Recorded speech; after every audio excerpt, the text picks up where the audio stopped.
Sudah saya perintahkan untuk dicari betul, dan ini sudah sehari dua hari sudah banyak yang ketemu. Itu mengganggu industri tekstil di dalam negeri, sangat mengganggu. Jadi yang namanya impor pakaian bekas stop.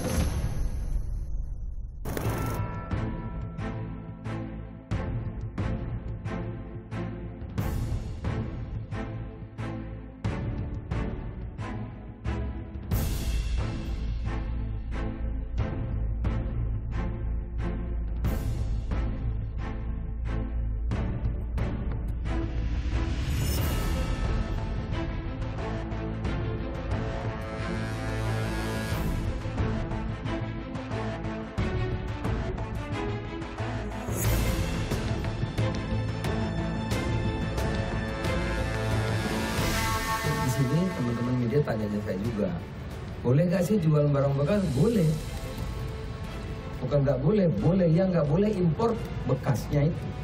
Jadi kalau baju saya ini ya terus saya butuh duit dijual gitu, boleh. Artinya kalau dalam negeri boleh, didaur ulang boleh gitu. Yang tidak boleh ini kan aturannya impor barang bekas.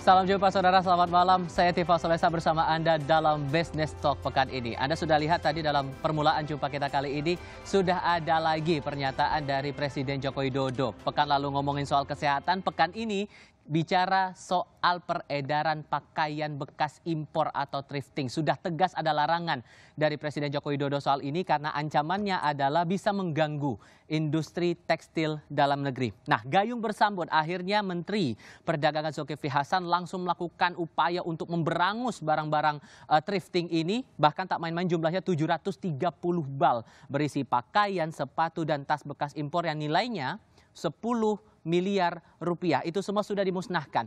Ancamannya kalau kemudian ini tidak ditindak, menurut pemerintah dalam hal ini Menteri Koperasi dan UKM Teten Mas Duki, industri tekstil dalam negeri akan mati, bahkan ancaman lebih besarnya lagi akan ada pengangguran. Bahkan jumlahnya prediksinya itu bisa sampai angka 3,5 juta orang lulusan baru. Betulkah kemudian thrifting ini jadi masalah satu-satunya atau masalah utama dalam industri tekstil di tanah air? Atau justru ada masalah lain? Ini akan kita diskusikan bersama dengan para narasumber dalam Business Talk pekan ini. Sudah hadir dua narasumber di Studio Kompas TV untuk malam hari ini. Yang pertama, anggota Dewan Perwakilan Rakyat Republik Indonesia, Arya Bima. Mas Bimo, apa kabar Mas? Baik-baik. Terima kasih sudah bergabung bersama kami. Juga sudah hadir Direktur Eksekutif Asosiasi Pertekstilan Indonesia, Danang Girindra Wardana. Mas Danang, apa kabar? Baik, terima kasih. Terima kasih sudah bergabung semuanya bersama kami. Sebelum kita mulai diskusi, kami ajak Anda kembali menyimak pernyataan Kepala Negara soal larangan thrifting ini. Kita simak. Sudah saya perintahkan untuk dicari betul, dan ini sudah sehari dua hari sudah banyak yang ketemu. Itu mengganggu industri tekstil di dalam negeri, sangat mengganggu. Jadi yang namanya impor pakaian bekas stop. Alasan pemerintah nih Mas Bimo, ada dua peraturan sebetulnya mendasari adanya larangan ini. Dari Permendak nomor 51 tahun 2015 tentang larangan impor pakaian bekas. Kemudian ada perubahan atas peraturan itu tepatnya di Permendak nomor 40 tahun 2022. Tapi kok heboh-hebohnya kalau kesan dari masyarakat kenapa baru sekarang ya? Anda menangkapnya demikian juga atau gimana? Iya, kegelisahan masuknya pakaian bekas atau pakaian reject atau sampah. Ini sampah. Di sana kan tidak dibeli. Di sana kan dikumpulkan ini. mereka kan tidak kulakan, dia ngumpulkan, kemudian dijual. Ya. Jadi kegelisahan ini masif, ya, masif. Tadi Pak Presiden bilang lakukan pengawasan, ini harus terkoordinasi. Ini tidak bisa hanya di perdagangan saja, tapi juga harus di bea cukainya, harus di kepolisiannya, harus di dinas-dinas kabupaten kota, harus secara masif. Ya. Sekarang yang menginformasikan adalah banyak kawan-kawan media, wartawan-wartawan yang usil selalu mengatakan di sini 10.000 ada 3 loh Mas, kemudian di Surabaya ada loh, di Pasuruan ada loh. Jadi kekhawatiran kita sekarang ini bahwa barang sampah rijekan ini, ya, rijekan dari bangsa lain ini, yang mempunyai tempat sampah dengan 270 juta rakyat Indonesia. Ini Indonesia ini jadi sampah besar ini. Ini saya bicara yang lebih kualitatif. Jadi menegaskan bahwa ini semua sampah menurut ini Anda? Sampah ya. Ini Indonesia dijadikan penampung sampah luar negeri pakaian. Ya.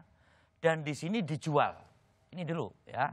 Jadi kita sekarang ini kasarnya kita ini dikesankan pemerintah ini tidak mampu mencukupi kebutuhan sandang rakyatnya yang 270 juta. Ya. Padahal di sini banyak sandang yang murah. Mau dari alas kaki, mau dari pakaian luar, baik itu wanita, baik itu laki-laki, baik itu pakaian untuk olahraga, pakaian sekolah, kita ini mampu mencukupi dengan harga yang terjangkau. Intinya begini, intinya kita tidak kekurangan sandang. Ini hanya penyakit-penyakit saja, keinginan punya barang impor, keinginan punya barang-barang yang dipakai merek-mereknya oleh para artis, ya kan? Atau merek-merek dari negara-negara Korea yang sukses dengan drakornya dan sukses dengan musik-musiknya yang masuk Indonesia. Jadi menurut saya ada sesuatu yang lebih mendasar. Kenapa barang sampah bawaan ini laku oleh masyarakat Indonesia dan digandrungi? Ya, ini ada penyakit ini kan. Kita sudah penyakit kronis yang akhirnya mengais-ngais barang sampah ini yang dijual secara murah. Ya. Jadi kita menjadi bangsa yang murahan. Ya.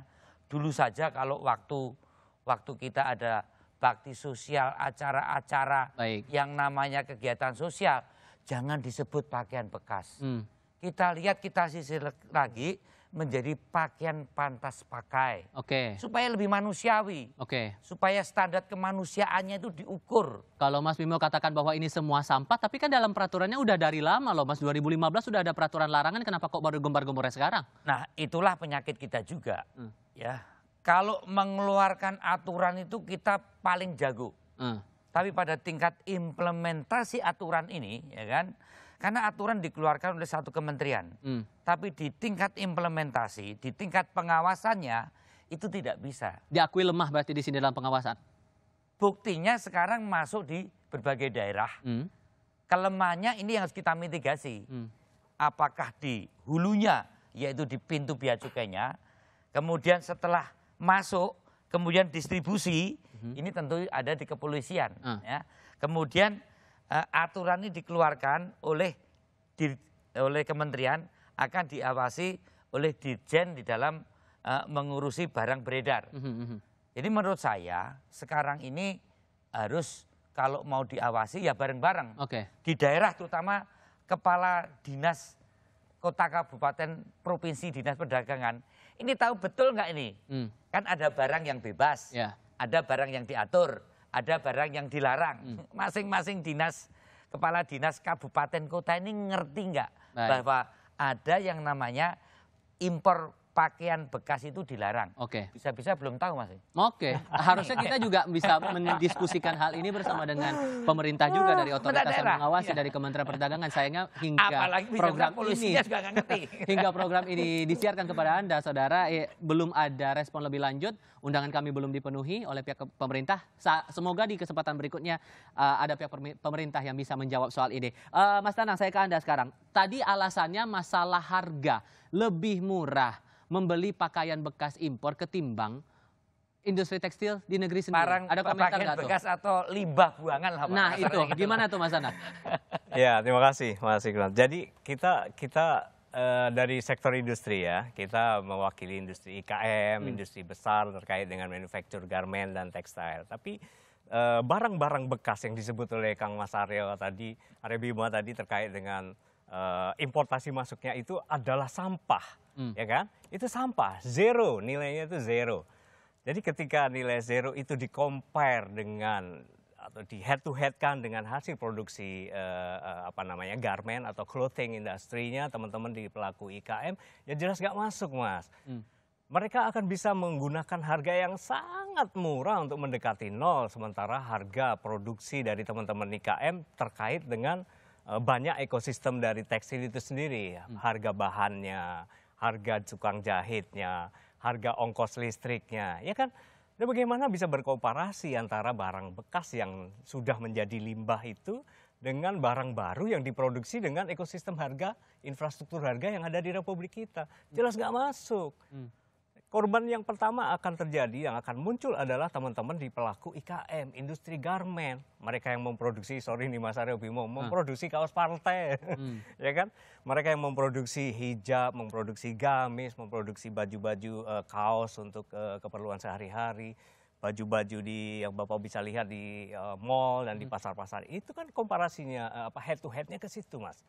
Jadi bagaimana pemerintah mesti melindungi industri ini, atau melindungi trade-nya, ya kan? Nah, sudut pandang kita berpikir bahwa pemerintah mestinya melindungi industrinya, karena dalam industri itu terdapat efek domino yang harus dijaga, karyawannya, keluarga karyawannya, ibu kosnya, tukang ojeknya. Tapi kalau industri trade-nya itu kan cuma sedikit orang yang terlibat di dalam trade itu, apalagi trade-nya, ilegal lah.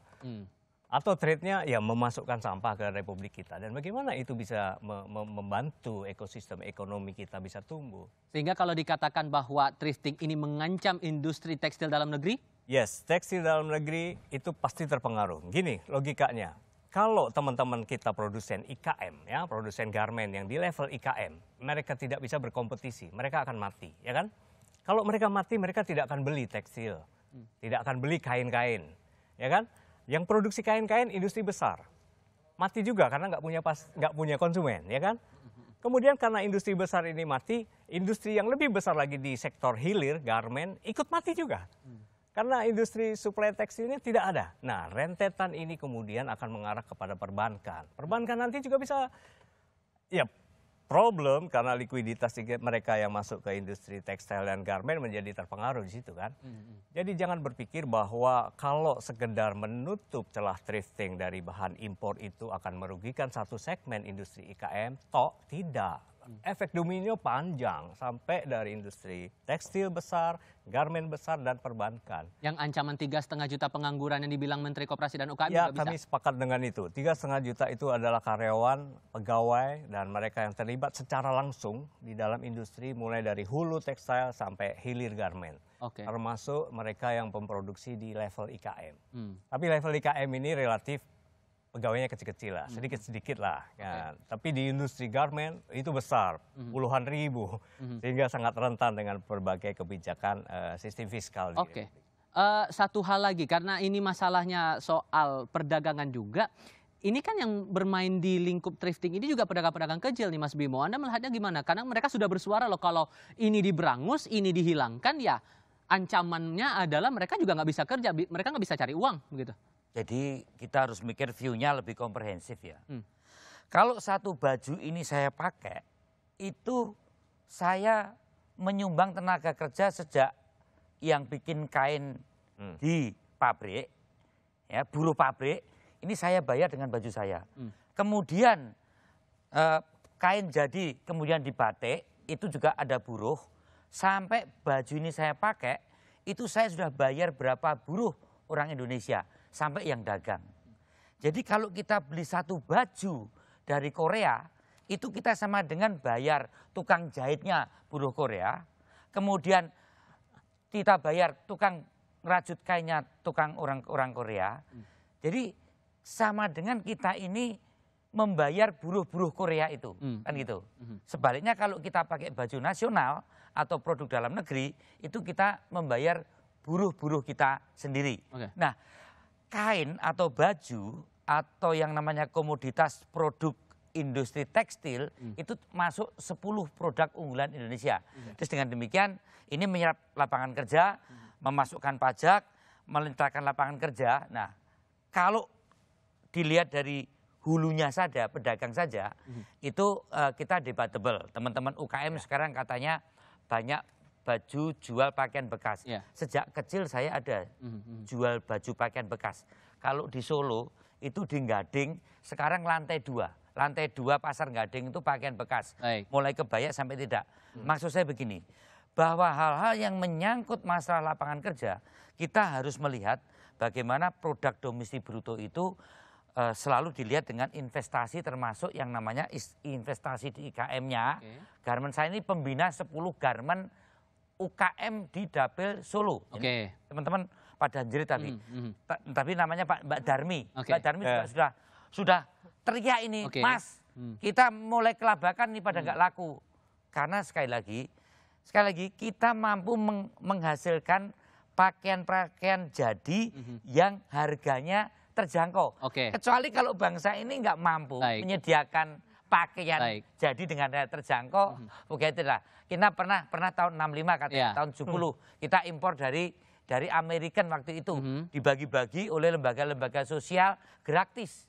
Waktu itu kita belum mampu. Nah, sekarang tapi mampu. Ternyata masih ada juga begitu kan kasus impor pakaian bekas semacam ini. Maksud saya, alasan IKM yang jualan itu mengalami kerugian, ya akibat dari satu salah aturan tadi, atau sesuatu ilegal tadi, mengakibatkan mereka rugi, kita mitigasi. Soal itu nanti kita akan coba gali lagi nanti. Cuman data juga berbicara di sini bahwa yang awalnya di tahun 2021 angka impor dari pakaian bekas ini hanya 1 digit, 2022 malah melonjak dari 2 digit. Lebih lengkapnya nanti kami hadirkan datanya untuk Anda sesaat lagi. Tetap di Business Talk.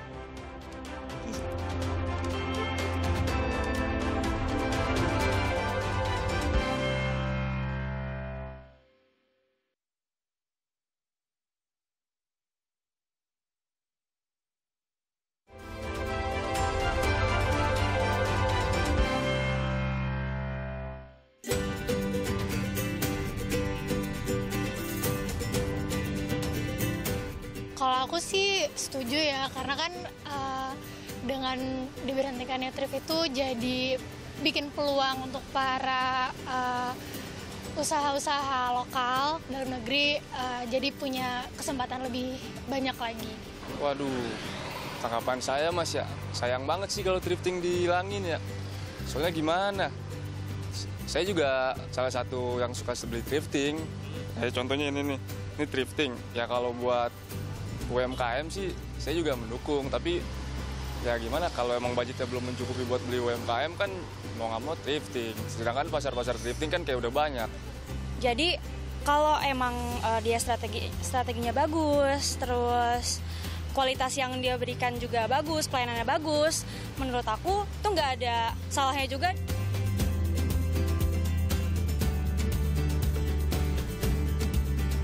Mungkin nggak perlu di nonaktifkan si thrifting ini, nggak apa-apa, berjalan aja barengan, terus sama-sama ningkatin ininya aja, produknya masing-masing dan pelayanannya masing-masing gitu aja sih.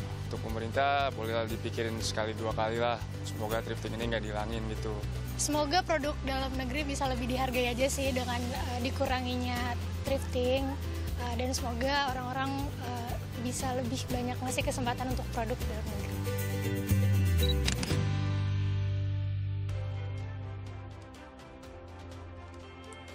Di masyarakat intinya ada 2 sisi yang berbeda di sini. Ada yang setuju dengan kebijakan larangan thrifting, ada yang tidak setuju karena hubungannya dengan selera konsumen. Kita coba diskusikan ini lagi bersama dengan para narasumber dan baru bergabung untuk segmen kali ini wartawan senior Kontan Cipta Wahyana. Mas Cipta, apa kabar? Malam. Terima kasih sudah bergabung.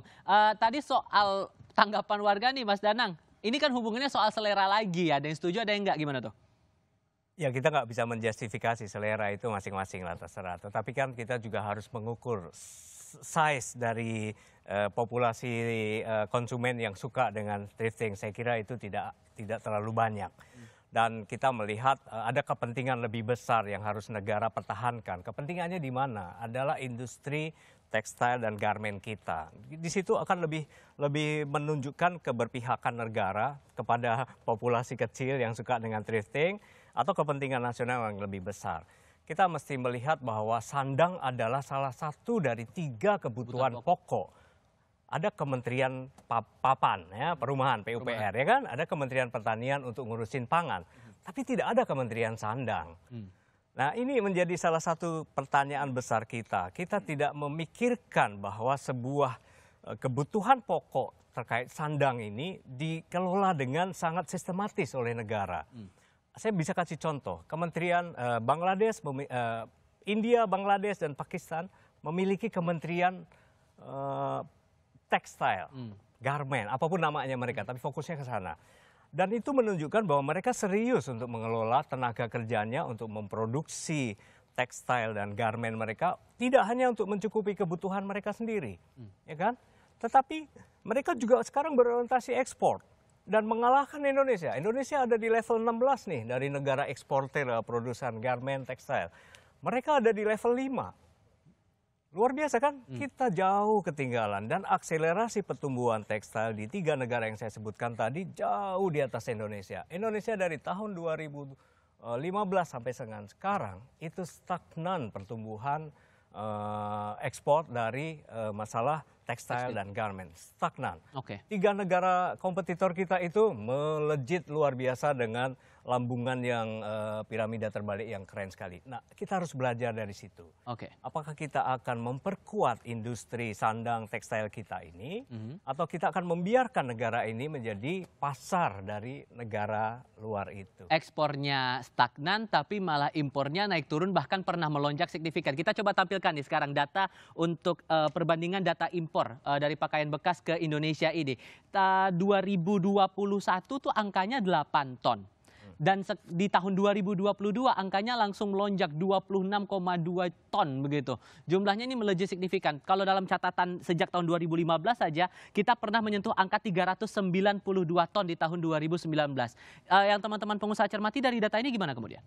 Ya, itu menunjukkan bahwa kita menjadi menuju negara pasar gitu, menuju negara konsumen gitu daripada negara produsen. Padahal Indonesia di antara sekian banyak negara ASEAN adalah negara produsen tekstil dan garmen. Kita memiliki market ke Eropa dan Amerika cukup tinggi untuk produk-produk garmen ekspor ya.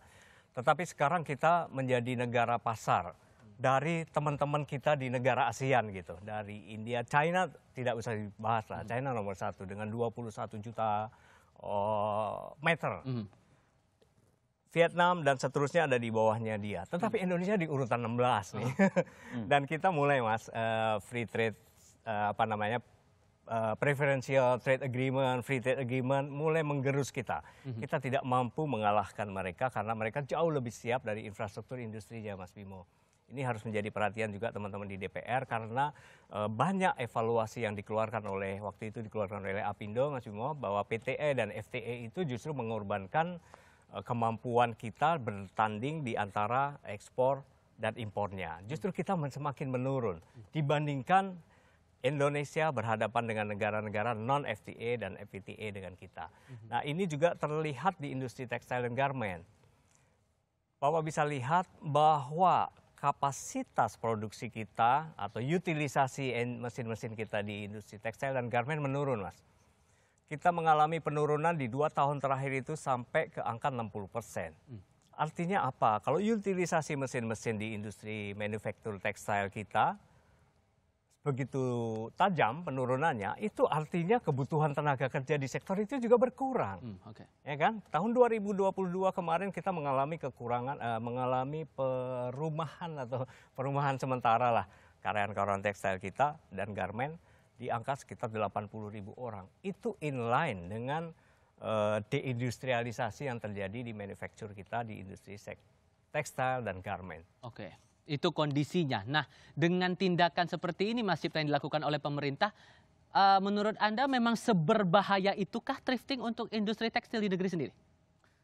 Begini ya, pertama ada realitas yang ada di masyarakat. Thrifting ini sebenarnya tadi Mas Bima cerita ya bahwa sudah biasa kita ada jual baju layak pakai dan sebagainya, itu sudah budaya yang selama ini berjalan. Tapi ini menjadi tren baru, bahkan sebenarnya menjadi kayak orang itu menjadi lifestyle thrifting. Di banyak kalangan kalau Mas Danang, Mas Bima cek di mahasiswa dan sebagainya itu menjadi fenomena yang biasa. Lifestyle. Nah ini selain thrifting yang itu impor ya. Itu selain tadi mungkin soal budaya, pengen bermerek dan sebagainya. Kalau saya melihat juga ini terjadi karena ya tadi sebenarnya disinggung. Sebenarnya di sini ya mungkin tidak disengaja, tapi seperti ada pembiaran gitu. Ada pembiaran karena sekali lagi kita pernah diskusi ini saya cek bulan November. Kita bicara tentang ancaman PHK industri tekstil. Kita udah ingetin hati-hati impor barang bekas ini karena pasti akan mengancam. Dalam jangka pendek ketika kita butuh pasar domestik untuk andalan karena ekspornya kan lambat ya Mas ya. Amerika melambat, Uni Eropa melambat. Kita butuh nih pasar domestik untuk bertahan. Tapi salah satunya hati-hati nih dijagain. Nah ternyata kan terjadi dan ini kan terjadi telanjang begitu loh. Kita misalnya tadi kebetulan udah rame hari ini di Senen itu udah menjadi itu tujuan paling favorit nih Mas. Kalau mau thrifting ke sana, wah itu semua barang ada. Terus kita banyak lihat di sosmed berseliweran orang dengan bangganya membuka bal-bal thrifting. Oh sekarang ini lumayan nih rezeki begini-begini.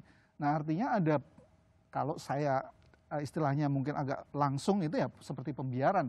Sementara ada aturannya. Ada aturan. Nah tadi menjawab pertanyaan ini berimbas nggak? Kalau yang tertangkap ini hanya istilahnya pucuk gunung es dan yang aslinya terjadi, mungkin Mas Danang bisa bercerita, yang aslinya di bawah itu sebenarnya sangat banyak. Kalau melihat pusat-pusat thrifting, ya pasti sedikit banyak akan mengganggu. Meskipun kita bisa bicara lebih panjang lagi bahwa problematika industri tekstil itu bukan hanya sekedar soal impor baju bekas. Ada banyak fenomena lain, ada banyak problem lain yang secara konsisten harus disisir satu persatu. Ujungnya adalah daya saing. Daya saing itu mulai dari input, tadi sudah menyinggung soal bahan bakunya, soal modalnya, soal harga listriknya, macam-macam panjang dari diskusi. Termasuk daya saing masalah impor pakaian jadi dari Tiongkok itu tampaknya juga menjadi tantangan tersendiri bagi industri kita ya Mas ya? Jelas, cuma ini kan kita ada di iklim pasar bebas ya Mas ya, pasar bebas. Dan kita tahu Tiongkok kan gede banget, 2021 dari Tiongkok itu hampir 4 miliar dolar impor yang ke Indonesia. Sangat besar, hampir separuh dari total yang 9 miliar. Itu gede banget masuk Indonesia. Nah itu fenomena lain yang perlu dicermati juga, bahwa produsen Mas Danang dan teman-teman harus bersaing dengan situ. Harus bersaing dengan situ, gimana struktur mereka, struktur inputnya supaya bisa bersaing. Itu panjang karena urusan misalnya mesinnya banyak yang mesinnya udah kuno, harus di-upgrade. Sekarang ada program pemerintah penggantian mesin ya 7 miliar kalau nggak salah.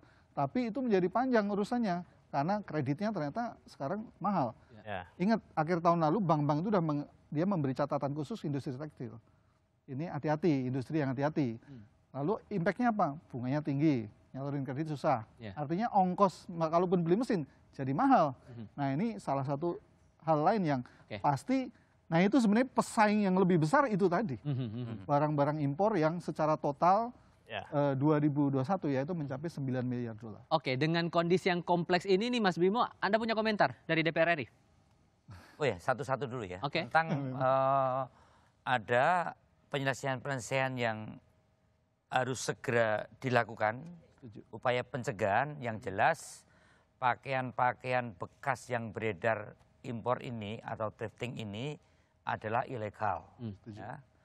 Ilegal, maka pemerintah harus tegas untuk menindak, melarang penjualan pakaian-pakaian itu. Pakaian bekas yang notabene adalah sampah yang dibuang ke negara kita. Ini tidak hanya menyangkut masalah perhitungan-perhitungan ekonomi, tapi juga menyangkut hal yang melukai martabat bangsa kita ini. Yang make siapa di sana, itu siapa, sudah diapakan, kita nggak ngerti. Jangan sampai 270 juta rakyat Indonesia ini dijadikan buangan sampah pakaian bekas, baik itu dari Korea, Jepang dan lain-lainnya. Hanya karena adanya lifestyle bergaya sok bangga dengan produk asing, ya kan? Ini dulu.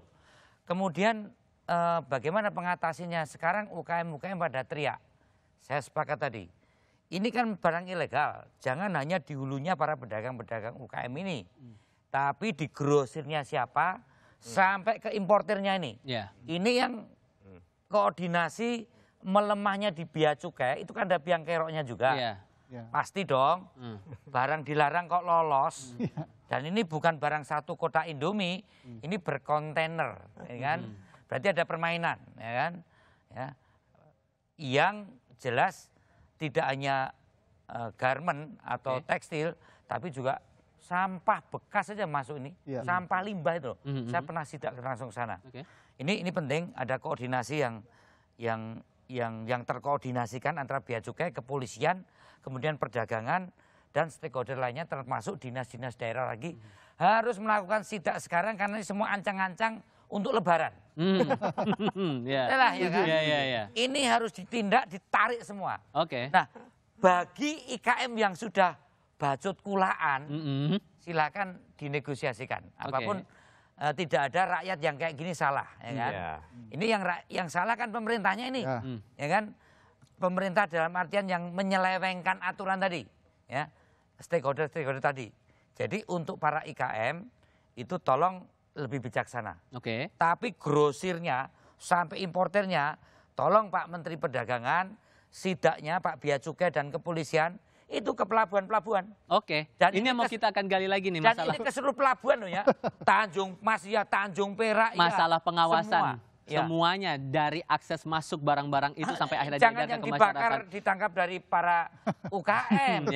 Dibakar di Tanjung Priok sana. Gudangnya masih banyak. Ini Proses kan hulu hingga hilir untuk mengatasi masalah ini akan kita diskusikan nanti setelah jeda berikut ini. Itu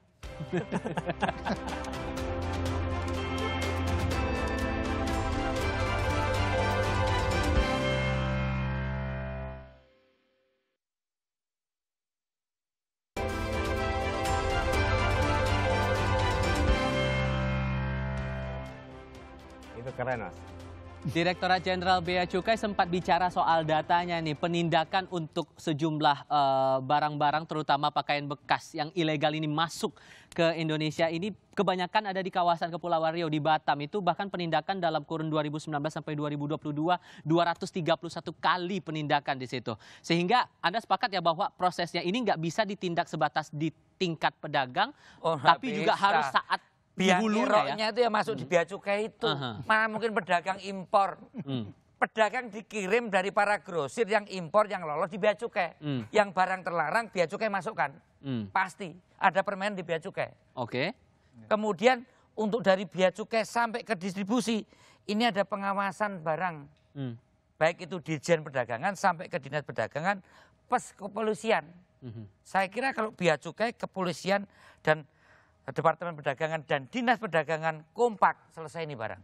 Jadi saya nggak setuju kalau yang ditangkap hanya di bagian pengecer-pengecer rakyat-rakyat kecil yang nggak salah ini. Sidaklah di pelabuhan itu. Sidak di pelabuhan, bongkar tuh seluruh kontainer hari ini juga. Jadi kalau presiden ngomong, ini sudah presiden loh. Stakeholdernya harus rapat dan rakor. Dan hari itu juga kalau perlu rakornya di setiap pelabuhan tuh. Ada bea cukai, ada kepolisian, ada dinas perdagangan, semua kerja. Wong presidennya ngomong kok, yang bicara sekarang hanya menteri perdagangannya aja, hanya bakar sebagian. Ini presiden ngomong loh, berarti sudah extraordinary, sudah bahaya mengancam. Karena garment atau pakaian ini salah satu devisa juga, salah satu pendongkrak PDB kita, lapangan kerja, peningkatan pendapatan masyarakat. Jadi mohon, ini sudah keterlaluan, ya. Sehingga saya ngomongnya agak bulat-bulat, ya kan? Karena sudah berkali-kali kita rapat di Komisi 6, saya pimpinan Komisi 6, bicara soal pakaian bekas ini sudah bertahun-tahun dan tidak terselesaikan. Jadi ada permainan, pelembagaan, permainan pakaian bekas ini untuk masuk ke Indonesia, alias sampah ini, Pak. Sampah yang menurunkan, merendahkan martabat bangsa ini, karena bangsa ini bisa menyediakan pakaian dengan harga yang terjangkau dan murah. Kata sampahnya udah berkali-kali nih disampaikan Ya sejak biar awal tahu kan, bahwa Dad, ini ya? sampah, karena tadi masih pakaian bekas. Ini sampah yang dibuang. Oke. Ya. Di sini menjadi pakaian Didol meneh. bekas, didol lagi, ini sampah. Jadi di sana dipungut, kemudian di sini dijual. Oke. Dari kalangan pengusaha nih, kalau bisa ngasih saran nih ke pemerintah, harus mulai perbaiki dari mana dulu? Ya saya kira teman-teman rekan-rekan di pemerintah itu ya mesti duduk bersama dulu lah. Kadang-kadang blamingnya ke pengusaha kan. Jadi tapi sebenarnya Nah, insentifnya apa? Supaya terjangkau apa yang diminta insentif tadi loh. ya Ini kan daya saing tadi dari Kontan udah Setuju, ngomong. Ini persoalan setelah COVID, rakyat ini punya harga murah, cari pakaian murah dan sehat. Nah dari tekstil tolong dong kasih insentif jamu-jamu yang kira-kira harganya supaya berdaya pertama ditambahin tuh insentif pertanyaannya. yang paling penting untuk dunia usaha adalah kepastian hukum. Regulasinya ada, ya kan, kepastian hukum. Regulasinya ada. Dari tahun 2015 sudah muncul Permendak 51. Betul. Permendak 18 tahun 2020. Diperbaiki lagi Permendak 40, ya kan? Artinya seperangkat regulasinya sudah ada. Tapi penindakan atau kepastian hukum atas regulasi itu kan tidak berjalan. Mas, cost production-nya supaya kita berdaya. Tadi kan ngomong Kontan, ya apapun akhirnya juga rakyat ini butuh harga murah. Ya. Kan harga garmen kita sudah murah. Setuju. 15.000 saja udah dapat kaos yang Setuju. sepak bola itu. Ya. Masih ada nggak insentif yang supaya Kebutuhannya bisa itu loh turun yang harus lagi, dijawab. supaya cost production-nya lebih murah lagi. Cost structure di industri garment itu sangat terpengaruh oleh cost structure di industri tekstil. Ya. Tetapi itu tidak bisa head to head dibandingkan dengan barang bekas gitu. Atau limbah itu tadi nggak bisa. Oke. Jadi bagaimanapun juga untuk memproduksi baju yang Mas Bimo pakai itu membutuhkan listrik, membutuhkan gas, membutuhkan rayon, fiber dan segala macam. Dan modalnya itu nggak jahit. kecil. Ya. Mas Dana, kalau konteksnya dengan misalnya produk Cina tadi loh, kan persaingannya bukan cuma soal yang bekasnya juga, tapi dengan yang impor dari Cina gimana juga tuh? kan. Ya, ini kan kemudian kita kan memiliki dugaan adanya potensi dumping di situ. Tidak ada satu upaya-upaya yang cukup kuat yang dilakukan oleh pemerintah untuk membantu industri ini untuk berhadapan dengan barang yang sangat murah di sini. Tidak hanya tekstil, keramik misalnya. Mas Bimo, keramik China di Indonesia itu lebih murah sampai ke Indonesia lebih murah daripada yang datang dari Sidoarjo ke Jakarta, Mas. Ini Mas Sama Dana, dengan sama tekstil. jangan terlalu ngelantur dulu. Ini ada Bisa suka nggak begini nih. transshipment, ya kan? Oke. Kadang ada gejala. Kita kan ekspor akibat dari Amerika China, produk tekstil kita sekarang cukup bagus untuk ke Amerika. Ya. Yuk katanya juga cuma transshipment. Barang Cina yuk tok di sini. Benar nggak itu? Wah, Jawab itu dulu. industri Jawab lain dulu. ya. Industri Jawab lain dulu. ya. Mas Ini yang Bimo main- ini industri lain ya. Oke. Enggak, tidak- industri tekstil dulu. Oh nggak ada, Nggak ada ya? nggak bisa itu, Pastikan dulu. nggak mungkin. Karena kita punya yang disebut dengan KITE, ya, untuk industri atau bahan baku untuk tujuan ekspor. Ya. Itu termonitor, karena Termonitor. semua ada di kawasan berikat. Tidak ada barang Cina yang di Tidak tekstil mungkin, kita. Oke. tidak mungkin. Itu jelas tidak mungkin. Karena pengawasannya sangat kuat di Kementerian Itu Perindustrian. macam-macam kok kamu macam-macam apa? Kontan juga mendeteksi. Tapi salah satu yang concern besar kita, Mas Bimo. Oke. Salah satu yang question saya dari statement Mas Bimo adalah ketika melihat bahwa thrifting yang masuk ke Indonesia itu legal atau ilegal. Nah itu. Nah, Ilegal. buat Mas Bimo itu bisa dilihat ilegal. Tapi kami bisa melihat bahwa sebagian dari itu legal, Mas. Hah? Kok bisa legal?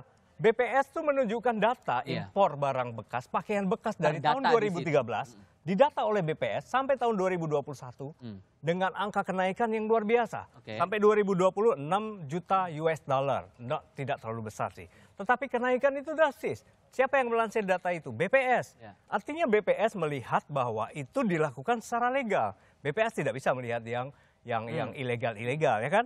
Tahun 2021 sampai 2022 BPS masih melansir lagi dengan Ya. kenaikan itu. Artinya apa? Data importasi pakaian bekas itu dipotret oleh negara, oleh bea cukai, oleh BPS. Namun, Nah ini kan kontradiktif bahwa ada Permendak sejak tahun 2015 sampai 2022 Kok masih yang bisa melarang, masuk? kok masih bisa masuk. Oke. Nah sekarang Kementerian Keuangan menerbitkan juga PMK nomor 26 bulan 10 tahun 2022 Iya. yang di situ memperbolehkan barang-barang bekas masuk asalkan kena biaya masuk 35%. Loh ya apa Pak?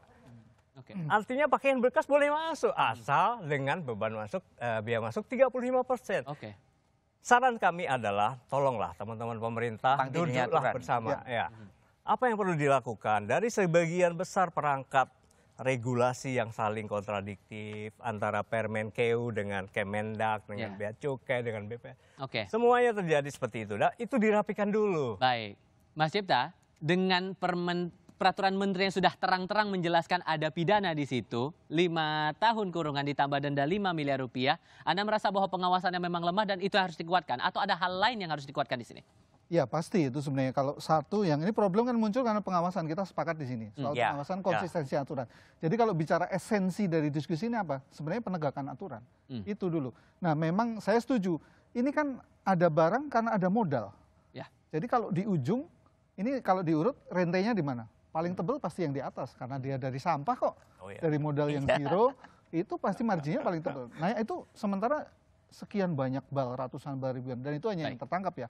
Pasti ada modal yang terlibat besar di situ. Nah saya setuju ini harus diurut sampai ke istilahnya ya pemain paling utamanya yang mendatangkan gitu ya. Itu harus sampai yang import itu mah, seperti Mas Bimo sampaikan. Importernya itu. Dan importernya itu, dan bukan pedagang kecilnya itu. Supaya ada efek jerah ya harus sampai. Ini kan persoalan itu kita dibenturkan pada UKM.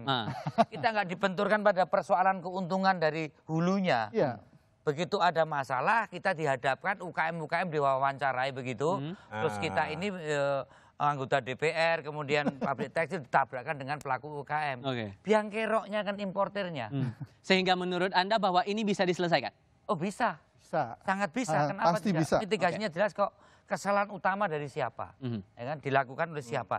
Tadi misalnya soal ada peraturan Kementerian Keuangan mengenai barang bekas. Itu saya tahu. Bahwa barang bekas di situ barang produktif, barang yang bernilai terkait dengan usaha-usaha, mesti misalnya truk bekas yang kita butuh, karena ada sesuatu yang kita belum produksi. Baju bekas juga diatur di situ. Baju bekas bisa. Karena dibikin kain serta. Kalau yang siapa tahu ketika sudah masuk ke dalam pelabuhan dan orang tidak akan tahu lagi itu dipakai untuk tujuan yang benar kan? Diskusi yang menarik untuk kita lihat gimana eksekusinya kemudian, apakah ini terhenti lagi di hitam di atas putih sebatas pada peringatan presiden lalu kemudian hanya hiruk pikuk yang terjadi dalam beberapa hari, atau ada tindakan yang betul-betul signifikan untuk perekonomian kita. Jangan sampai kita ketemu lagi ngomongin hal yang sama. Ini lagi, itu dia. Ini presiden sudah ngomong, berarti seluruh jajaran di bawahnya harus kumpul. Seharusnya demikian. Kita lihat baru Menteri Perdagangan yang bakar kan. Tapi ada satu masalah Mas Bimo. Singkat saja. Ya, singkat saja. Sejak 3 tahun yang lalu, Asosiasi Pertekstilan ini, saya sudah mengadu ke teman-teman DPR, sudah mengeluarkan berbagai keluhan ini kepada kementerian. Ya kita tidak tahu ada rivalitas apa di antara Kementerian Perdagangan dan Perindustrian. Nyatanya itu tidak bergeming sama sekali di kementerian itu. Ketika presiden bicara, baru semua bertindak, ya kan? Ini dia kemudian realisasi yang kita akan lihat harus kemudian. menjadi satu teguran dari DPR. Mas Bimo dari DPR, terima kasih. Mas Dadan, terima kasih juga. Mas Cipta, terima kasih atas perspektifnya bersama kami kali ini. Business Talk akan berlanjut selepas ini.